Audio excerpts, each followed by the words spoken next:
அஸ்ஸலாமு அலைக்கும் வரஹ்மத்துல்லாஹி வபரகாத்துஹு. பாப்பா குர்ஆனில் சொல்லப்பட்ட பழங்களை பற்றிய விஷயங்களை தேடி கண்டுபிடிச்சி அதை எடுத்து கம்ப்யூட்டரில் கொடுத்து அழகான முறையில் வடிவமைப்பு செஞ்சுருக்கிறாங்க. அல்ஹம்துலில்லாஹ். அது மட்டும் இல்லாமல் காய் மற்றும் கறிகள் ரெண்டுமே பழங்கள் மற்றும் காய்கறிகளை பற்றி பண்ணியிருக்கிறாங்க.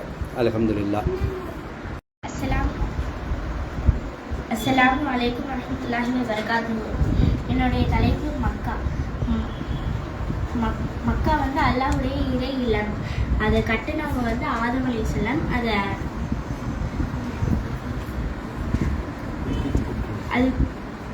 இது ஆல்ட்ரேஷன் பண்ணது இப்ராஹிம் அலைஹிஸ்ஸலாம். அவங்களுடைய மகன் இஸ்மாயில் அலைஹிஸ்ஸலாம் தான் ஆல்ட்ரேஷன் பண்ணாங்க.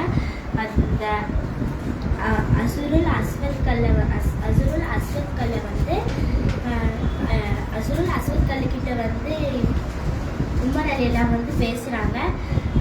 நபி அவர்கள் இந்த கல்லை முட்டையிட்டாங்க, அதனால தான் நான் முட்டையிட்டேன் அப்படின்னு சொன்னாங்க. அதோட அல்லாஹ்வுடைய அத்தாட்சியான இந்த சம்சம் கிணறுல லட்சக்கணக்கான மக்கள்கள் ஹஜ் உம்ரா செய்கிறாங்க. அப்போது அந்த தண்ணியை தான் யூஸ் பண்ணுறாங்க. அந்த தண்ணியை யூஸ் பண்ணி அந்த தண்ணியோட அளவு குறையாமல் அப்படியே தான் இருக்குது. அஸ்ஸலாமு அலைக்கும் வரஹ்மத்துல்லாஹி வபரகாத்துஹு. நான் பண்ணியிருக்க நரகத்தில் என்னென்ன தண்டனை, நரகத்தில்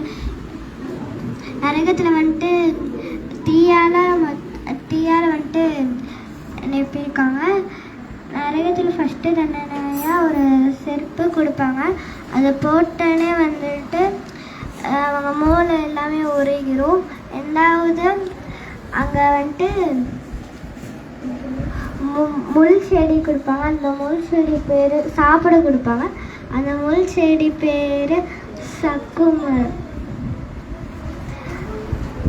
அங்கே அந்த நரகத்தில் 19 மலக்குமார்கள் இருப்பாங்க. அங்கே காவலாளி பேர் மாலிக். அதுக்கப்புறம் கொதி நீர் கொடுப்பாங்க. அதில் கொதி நீர் கொடுத்து வேதனை பண்ணுவாங்க. எரிபொருள் மனிதர்களும் கற்கள் தான். அதுக்கப்புறம் பாவம் பண்ணவங்களெல்லாம் நெருப்பாலான விரிப்பை கொடுப்பாங்க. அதுவும் ஒரு போர்வையும் கொடுப்பாங்க. அங்கே ரொம்ப சீலை கொடுப்பாங்க. சீல் ரொம்ப சூடாக இருக்கும். அவங்களுக்கு ரொம்ப தாவடிக்கும்னு சொல்லிட்டு ஒரு மடக்காக குடிப்பாங்க. அப்போ அவங்க குடிக்கும் போது அவங்க குடல் வெட்டப்படும். அப்போ அல்லாவை மௌத்தார முடியும் இறை கம்மல் இருக்கவங்களுக்கு நெருப்பால் ஆடை கொடுப்பாங்க. அஸ்ஸலாமு அலைக்கும் வரஹ்மத்துல்லாஹி வபரகாத்துஹு.